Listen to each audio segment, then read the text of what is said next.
എല്ലാവർക്കും സ്വാഗതം. ഇന്നത്തെ വീഡിയോയിൽ ശ്രീ കാരൂർ നീലകണ്ഠപിള്ളയുടെ ഒരു ചെറുകഥ കേൾക്കാം. അദ്ദേഹം 1898 ഏറ്റുമാനൂരിലാണ് ജനിച്ചത്. സർക്കാർ സ്കൂളിൽ അധ്യാപകനായി ജോലി നോക്കിയ അദ്ദേഹം സാഹിത്യ പ്രവർത്തക സഹകരണ സംഘത്തിൻ്റെ സ്ഥാപകരിൽ ഒരാളായിരുന്നു. അത്യന്തം ലളിതമായി കഥാഖ്യാനം നിർവഹിക്കാൻ കാരൂർ നീലകണ്ഠപിള്ളയ്ക്കുണ്ടായിരുന്ന കഴിവ് അന്യാദൃശ്യമായിരുന്നു. ഗ്രാമജീവിതത്തിൻ്റെ തെളിമയുള്ള ജീവസുറ്റ ചിത്രങ്ങൾ വരയ്ക്കാൻ അദ്ദേഹത്തിന് സാധിച്ചിട്ടുണ്ട്. കഥ പൂവമ്പഴം. കഥയിലേക്ക് കടക്കാം. ഞങ്ങളുടെ വീടിൻ്റെ തൊട്ട് കിഴക്കേത് ഒരു വലിയ ജന്മിയുടെ മനയാണ്. ഞങ്ങൾ അവരെ ആശ്രയിച്ചും സേവിച്ചുമാണ് കഴിയുന്നത്. ഞങ്ങൾ പരസ്പരം ഉപകാരികളാണെന്ന് പറഞ്ഞാൽ ഒരു തരത്തിൽ ശരിയായിരിക്കും. അവർ യജമാനന്മാരും ഞങ്ങൾ ഭൃത്യരും. മനയ്ക്കൽ എന്തെങ്കിലും വിശേഷമുണ്ടായാൽ, പിറന്നാൾ, ഉണ്ണിയൂണ്, വേളി, അങ്ങനെ എന്തെങ്കിലും, അന്ന് ഞങ്ങളുടെ വീട്ടിൽ തീ കത്തിച്ചിട്ട് ആവശ്യമില്ല. തിരുവാതിരയായാൽ മറ്റെവിടെ കൈകൊട്ടിക്കളി ഉണ്ടായാലും എൻ്റെ വീട്ടിലെ സ്ത്രീകൾ മനയ്ക്കലേ പോകൂ. ഞങ്ങൾ കുട്ടികൾ മാമ്പഴമുള്ള കാലത്ത് മനയ്ക്കലെ മാഞ്ചുവട്ടിൽ മാടം വെച്ച് കളിക്കുകയും മാമ്പഴം പെറുക്കുകയും ചെയ്യും. അവിടത്തെ മുറ്റത്തുള്ള മരത്തിലാണ് ഞങ്ങൾ ഓണക്കാലത്ത് ഊഞ്ഞാലിടാറുള്ളത്.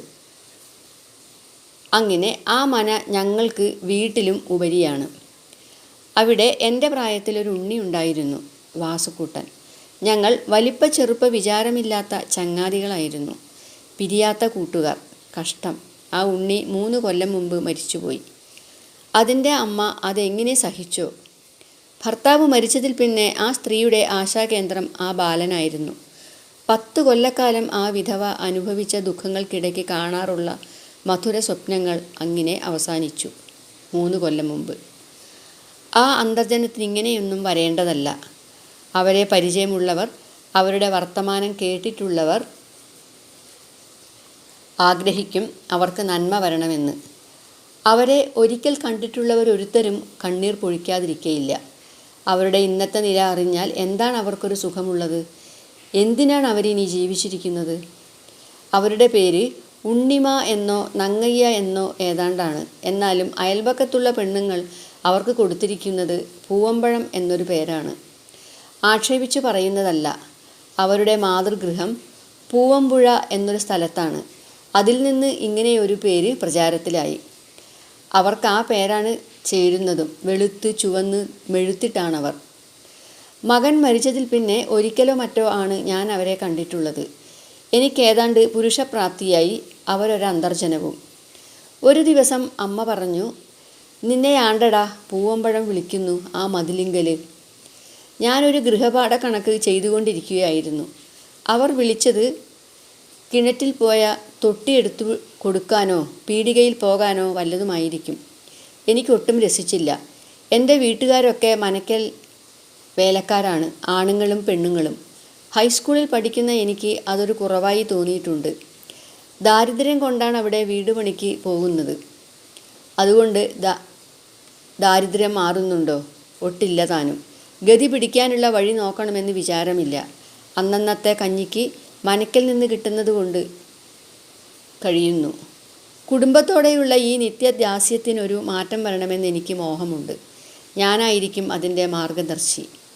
അവരുടെ മുറ്റം തൂക്കാനും എച്ചിലെടുക്കാനും ഒക്കെ പോകുന്നതിൽ എത്ര നല്ലതാണ്. അഭിമാനമുണ്ട് കൊയ്യാനോ കളപറിക്കാനോ പോയാൽ. ഞങ്ങളുടെ വീട്ടിലെ ആണുങ്ങൾക്കാണെങ്കിൽ പറമ്പ് കിളയ്ക്കാനും കയ്യാല കുത്താനും മനയ്ക്കലല്ലാതെ വേറെ വല്ലയിടത്തും പോകരുതോ? ഞാൻ ഇംഗ്ലീഷ് പഠിക്കുന്നത് മനയ്ക്കൽ ആർക്കും ഇഷ്ടമായിരിക്കുകയില്ല. അവർക്ക് കടയിൽ പോകാനും കവുങ്ങിൽ കയറാനും തൊട്ട അയൽവക്കത്ത് പിന്നെ ആരിയ്ക്കുന്നു? പൂവമ്പഴവും പടറ്റുപഴവും എന്ന് മുറുമുറുത്തുകൊണ്ട് ബുക്ക് മടക്കി വെച്ചിട്ട് ഞാൻ മതിലിങ്കലേക്ക് ചെന്നു. ഞങ്ങളുടെ കിഴക്കേതും മനയ്ക്കലെ പടിഞ്ഞാറേതും അതിരിലുള്ള മതിലിങ്കലേക്ക്. എന്തിനാ വിളിച്ചത് എന്ന് അകലെ വെച്ചേ ഞാൻ ചോദിച്ചു. ആ മതിലിന് അവരുടെ അരയോളമേ പൊക്കമുള്ളെങ്കിലും അവർ നിൽക്കുന്ന പുരയിടം എൻ്റെ തലയോളം ഉയർന്നതാണ്.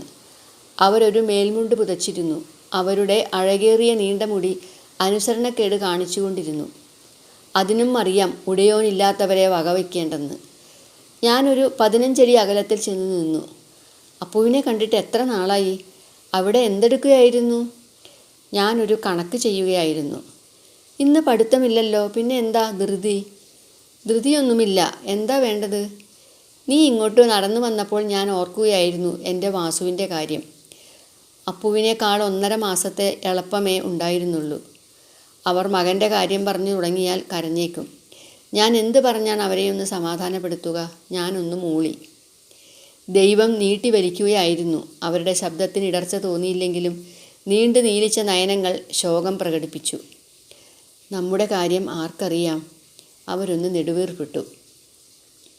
അല്പനേരത്തെ മൗനത്തിന് ശേഷം അവർ ചിലതൊക്കെ ചോദിച്ചു. കഞ്ഞിക്ക് എന്തായിരുന്നു കൂട്ടാൻ? ഏത് ക്ലാസ്സിലാണ് പഠിക്കുന്നത്? ഫീസ് എത്ര രൂപയാ? ക്ലാസ്സിൽ എത്ര കുട്ടികളുണ്ട്? ഇംഗ്ലീഷോ സംസ്കൃതമോ പഠിക്കാൻ പ്രയാസം? അങ്ങനെ പലതും. ഞാനെന്തിനാ വിളിച്ചതെന്നറിഞ്ഞോ? എനിക്കൊരു ഉണ്ട നൂലും തൂശിയും മേടിച്ചു തരണം. വണ്ണം കുറഞ്ഞ തൂശി വേണം, തയ്ക്കാനാ. മേടിച്ചു തരാമല്ലോ. അവർ എന്നെ മതിലിനരികിലേക്ക് വിളിച്ചിട്ട് നഗ്നമായ കൈ നീട്ടി ഒരു നാണയം ഇട്ടു തന്നു. അത് മതിയാകുമോ? ഇന്ന് വേണമെന്നില്ല, നാളെ ആയാലും മതി. പോയി പഠിച്ചോളൂ. എന്ത് കണക്കാ ചെയ്യുന്നത്? ഇതൊക്കെയാണ് കിണ്ണാണം എന്ന് പറയുന്നത്. അവർക്കത് അറിഞ്ഞിട്ടൊരാവശ്യവുമില്ല, അറിഞ്ഞാലൊരു രസവുമില്ല. എന്നാലും ഞാൻ പറഞ്ഞു, സമയവും വേലയും സംബന്ധിച്ച ഒരു കണക്ക്. ആ, എനിക്ക് വേലയേ ഉള്ളൂ, സമയമില്ല. എന്നാലും കണക്കൊന്ന് പറഞ്ഞേ കേൾക്കട്ടെ. എനിക്കല്പം ദേഷ്യം തോന്നാതിരുന്നില്ല. എന്നാലും ഞാൻ പറഞ്ഞു, എൻ്റെ ചങ്ങാതിയുടെ അമ്മയല്ലേ അവർ. ജോലി ചെയ്യുന്നതിന് രാമൻ കൃഷ്ണൻ്റെ ഇരട്ടി സമർത്ഥനാണ്. 2 പേരും കൂടി 10 ദിവസം കൊണ്ട് ചെയ്യുന്ന ജോലി ഒറ്റയ്ക്ക് ചെയ്യാൻ ഓരോരുത്തർക്കും എത്ര ദിവസം വീതം വേണം? അവർക്കത് കേട്ടിട്ട് രസം തോന്നി. അതെങ്ങനെ ചെയ്യുമെന്ന് അവർക്കറിയണം. ഞാൻ പറഞ്ഞു കൊടുത്തു. അവർക്കത് മനസ്സിലായി. അപ്പുവിന് ഇതൊക്കെ അറിയാമോ? അവർ അഭിനന്ദന രൂപത്തിലൊന്ന് ചിരിച്ചു. വിടരുന്ന പനിനീർപ്പൂവിൻ്റെ ഭംഗിയുള്ളൊരു ചിരി. ഞാൻ സൂചിയും നൂലും ബാക്കി ചക്രവും എൻ്റെ അനുജൻ്റെ കയ്യിൽ അവർക്ക് കൊടുത്തയച്ചു. ഒരാഴ്ച കഴിഞ്ഞ് ആ അമ്മ മതിലിങ്കൽ വന്ന് എന്നെ വിളിപ്പിച്ചു. അന്നും അവർക്കൊരു സാധനം വാങ്ങാനുണ്ട്. 1.5 മുഴം തലയിണ ചീട്ടി. കാര്യം പറഞ്ഞു തീർന്നപ്പോൾ ഞാൻ ചോദിച്ചു, പൊയ്ക്കോട്ടെ? ഈ അപ്പുവിന് എപ്പോഴും ധൃതിയാണല്ലോ എന്ന് ആ അന്തർജനം പറഞ്ഞു. ധൃതിയായിട്ടല്ല എന്ന് ഞാനും. എനിക്ക് മനക്കലുള്ള ആരുടെയും അടുത്ത് അധികനേരം നിൽക്കുന്നത് ഇഷ്ടമല്ല. അവരുടെ വലിപ്പവും എൻ്റെ ഇളപ്പവും എൻ്റെ മനസ്സിൽ പൊന്തി വരും. ആ മതിലിൽ കൂടി ഒരണ്ണാൻ ഓടിച്ചാടി വന്ന് ചീ ചീ എന്ന് പറഞ്ഞു. നോക്കിയേ എന്ത് ഭംഗിയാണെന്ന്. ശ്രീരാമസ്വാമി വരച്ചതാ അതിൻ്റെ പുറത്തെ വര. അപ്പുവിനറിയാമോ ആ കഥ? ദേഹത്ത് മണൽ പറ്റിച്ച് ചിറയിൽ കൊണ്ടിട്ട് സഹായിച്ചതിനുള്ള നന്ദി എനിക്കറിയാം. സംഭാഷണം അവസാനിപ്പിക്കാൻ ഞാൻ തിടുക്കം കാണിച്ചു. അപ്പുവിൻ അറിയാൻ മേലാത്തതൊന്നുമില്ലല്ലോ എന്ന് പുഞ്ചിരിയിൽ പുരട്ടിയ ഒരഭിനന്ദനം. അവരുടെ മകൻ ഉണ്ടായിരുന്നെങ്കിൽ ഇതൊക്കെ അറിയാമായിരുന്നേനെയല്ലോ എന്ന് വിഷാദിക്കുകയായിരിക്കും ആ അമ്മ. 10-15 ദിവസം കഴിഞ്ഞ് കാണും. പിന്നെയും അവർ എന്നെ വിളിച്ചു. അവരുടെ വിളി എന്നിൽ മുഷിവുണ്ടാക്കിയെങ്കിലും അവർക്ക് മകനില്ലാഞ്ഞിട്ടാണല്ലോ എന്നോർത്ത് ഞാൻ ചെന്നു. അന്ന് അവരെനിക്ക് ഒരു ഇലപ്പതി സമ്മാനിച്ചു, 2 നെയ്യപ്പം. അത് അവർ എൻ്റെ കയ്യിലേക്ക് ഇടുകയല്ല, വയ്ക്കുകയാണ് ചെയ്തതെന്ന് തോന്നുന്നു. അപ്പു തിന്നോളൂ, വീട്ടിൽ കൊണ്ടുപോകേണ്ട. തിന്നോളാം. എന്നാലാട്ടെ. ഞാനത് തിന്നു. നല്ലതല്ലേ? അതെ. നെയ്യപ്പം പിന്നെ ചീത്തയാണോ? അന്നും അവർ വളരെ നേരം അതും ഇതുമൊക്കെ ചോദിച്ചും പറഞ്ഞും നിന്നു. പിന്നെ ഒരു ദിവസം അവർ മതിലിങ്കൽ വിളിച്ച് എന്നോട് ചോദിച്ചു, ഈ കൊടിയെന്ന് 5-6 വെറ്റ എടുത്ത് തരാവോ അപ്പൂ? എന്നെയും അവർ വേലക്കാരനാക്കി എടുക്കുകയാണെന്ന് എനിക്ക് തോന്നി. ഞാൻ സ്കൂൾ ഫൈനൽ ക്ലാസ്സിൽ പഠിക്കുകയാണ്. പരീക്ഷ ജയിച്ചാൽ എനിക്കൊരു ഉദ്യോഗം കിട്ടും. 10-20 രൂപ ശമ്പളം കിട്ടും. പിന്നെ മനക്കൽ ഭൃത്യവേലയ്ക്ക് പോവുകയില്ല. അതുകൊണ്ട് ഇപ്പോഴേ എന്നെക്കൊണ്ട് വേല ചെയ്യിക്കാനാണ് അവരുടെ ശ്രമം. അവരെത്ര നല്ല സ്വഭാവമുള്ളവരാണെങ്കിലും ജന്മിയുടെ കുശുമ്പില്ലാതെ വരുമോ? കുഞ്ഞാത്തേരമ്മ മുറുക്കുമോ? പിന്നെ എന്തിനാ വെറ്റില? എനിക്ക് മുറുക്കണ്ട. ഇല്ലത്ത് പിന്നെ എല്ലാവരും മുറുക്കുകയല്ലേ. ഞാൻ വെറ്റ തിന്നിട്ട് 10-13 കൊല്ലം കഴിഞ്ഞു. അന്നും പുകയില തിന്നുകയില്ല. കയറാൻ മേലെങ്കിൽ വേണ്ട. മേലെങ്കിൽ വേണ്ട. മേലെന്ന് പറയുന്ന പ്രായമല്ല എനിക്ക്. മേലായ്മയൊന്നുമില്ല. ഞാൻ അങ്ങേപ്പറേ വരാം. ഓ, ഇതിലേ ഇങ്ങ് കയറിക്കോ. നേരെ വഴിയുള്ളപ്പോൾ കയ്യാല കയറുന്നത് മര്യാദയല്ലല്ലോ. അപ്പുവിന് മര്യാദയൊന്നും നോക്കേണ്ട. ഇഷ്ടമുള്ളതിലേ കയറാം. ഇതിലേ അങ്ങ് കയറിക്കോളൂ. ഞാൻ നിഷ്പ്രയാസം കയ്യാല ചാടിക്കയറി. മിടുക്കനാണേ. അതിനും അവർ എന്നെ അഭിനന്ദിച്ചു. അവരുടെ മകൻ ഉണ്ടായിരുന്നെങ്കിൽ കയ്യാല ചാടി കയറാറായേനെ എന്ന വിഷാദമുണ്ടായിരിക്കാം അവർക്ക്. അവരൊരു വാഴക്കൂട്ടത്തിൻ്റെ മറവിൽ നിന്നുകൊണ്ട് ഞാൻ മരത്തിൽ കയറുന്നത് നോക്കി. കയറാൻ മേലെങ്കിൽ വേണ്ട കേട്ടോ. ഞാൻ മുണ്ടിൻ്റെ താഴത്തെ തുമ്പ് രണ്ടും വെളിയിൽ കുത്തി വെറ്റില നുള്ളി നുള്ളി പുറകിലെ മുണ്ടിനകത്ത് നിക്ഷേപിച്ചു തുടങ്ങി. ഞാൻ താഴെ ഇറങ്ങിയപ്പോൾ നാലുകെട്ടിൻ്റെ വരാന്തയിൽ നിന്നുകൊണ്ട് അവർ വിളിച്ചു പറഞ്ഞു, ഇവിടെ ഇങ്ങോട്ട് കൊണ്ടുപോരെ. ഞാൻ പുറകുവശത്തെ വരാന്തയിൽ ചെന്ന് വെറ്റില കുടഞ്ഞിട്ട് അടുക്കിക്കൊണ്ടിരുന്നപ്പോൾ ആ അന്തർജനം മുറിക്കകത്ത് നിന്നുകൊണ്ട് പറഞ്ഞു, നല്ല തളിര് വെറ്റില, ഇത് കണ്ടിട്ടൊന്ന് മുറുക്കാൻ തോന്നുന്നു. അടുക്കി തീർന്നപ്പോൾ അവർ പറഞ്ഞു, കുറച്ച് അങ്ങോട്ട് എടുത്തോളൂ. എനിക്കെന്തിനാ എന്ന് പറഞ്ഞിട്ട് ഞാൻ മുറ്റത്തിറങ്ങി. അപ്പു ഇന്നലെ കേശവൻ്റെ കല്യാണത്തിന് പോയിരുന്നോ? പോയിരുന്നു. കേമമായിരുന്നോ? ഒത്തിരി ആളുണ്ടായിരുന്നോ? ഒത്തിരി ഉണ്ടായിരുന്നു. എന്തെല്ലാമായിരുന്നു സദ്യവട്ടങ്ങൾ? ഞാൻ വിസ്തരിച്ച് കേൾപ്പിച്ചു. അവർ കൗതുകത്തോടെ കേട്ടു. പെണ്ണിനെ ഇന്നലെ തന്നെ കൊണ്ടുപോന്നോ? വർത്തമാനം കുറേ നീളുന്ന ലക്ഷണമുണ്ട്. ഇനി പെണ്ണിനെ കൊണ്ടുവന്നത് വണ്ടിയിലാണോ? കല്യാണത്തിന് ആരെല്ലാം പോയിരുന്നു? പെണ്ണിന് ആഭരണം ധാരാളമുണ്ടോ? എന്ന് തുടങ്ങി 100,000 ചോദ്യം വരും. അതിനൊക്കെ മറുപടി പറയാൻ നിന്നാൽ നേരം സന്ധ്യയാകും. അതുകൊണ്ട് ഇതങ്ങ് അവസാനിപ്പിക്കണം. ഒഴുക്കൻ മട്ടിൽ മറുപടി പറയുന്നതാണ് അതിന് വഴി. പെണ്ണു മിടുക്കിയാണോ? അതെങ്ങനെയാ അപ്പു അറിഞ്ഞത്? കണ്ടിട്ടങ്ങനെ തോന്നി. കണ്ടാൽ നല്ല പെണ്ണാണോ? എന്താ നിറം?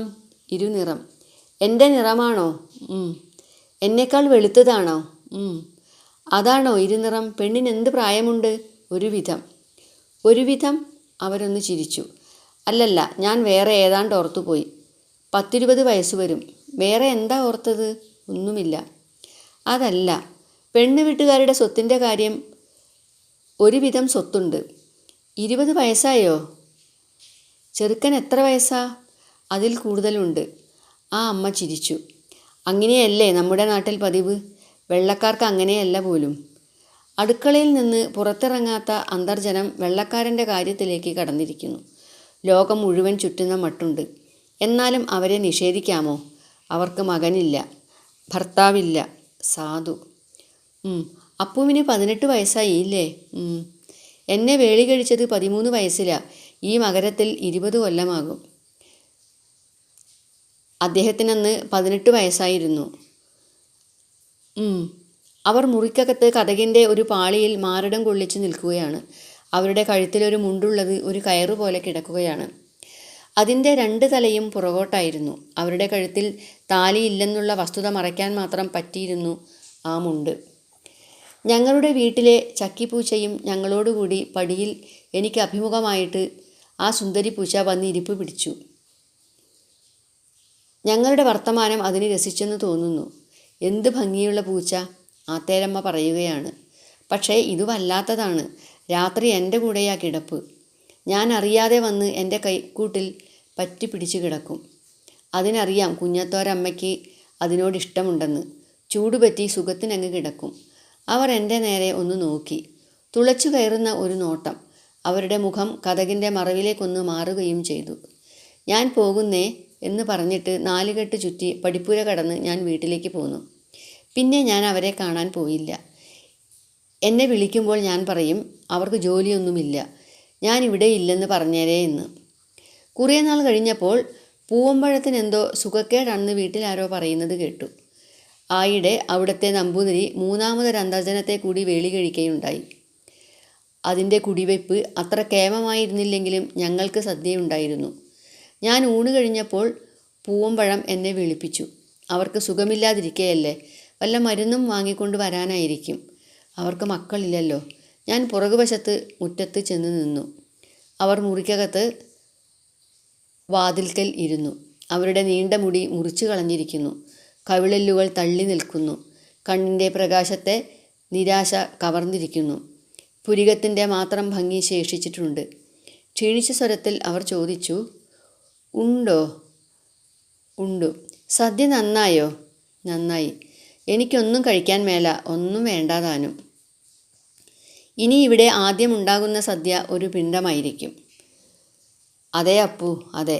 എന്താ അങ്ങനെ പറയുന്നത് കുഞ്ഞാത്തോരമ്മേ? കുഞ്ഞാത്തോരമ്മ. അവരൊന്ന് ചിരിക്കാൻ പണിപ്പെട്ടു. അമിതമായ സമ്പത്ത്, അനൽപമായ സൗന്ദര്യം, നല്ല പ്രായം. ഞാൻ മരവിച്ച് നിന്നുപോയി. എൻ്റെ വീതത്തിന് ഞാനും അവരെ വേദനിപ്പിച്ച് കാണുമോ? അപ്പു പൊയ്ക്കൊള്ളൂ, അവർ കതകടച്ചു കളഞ്ഞു.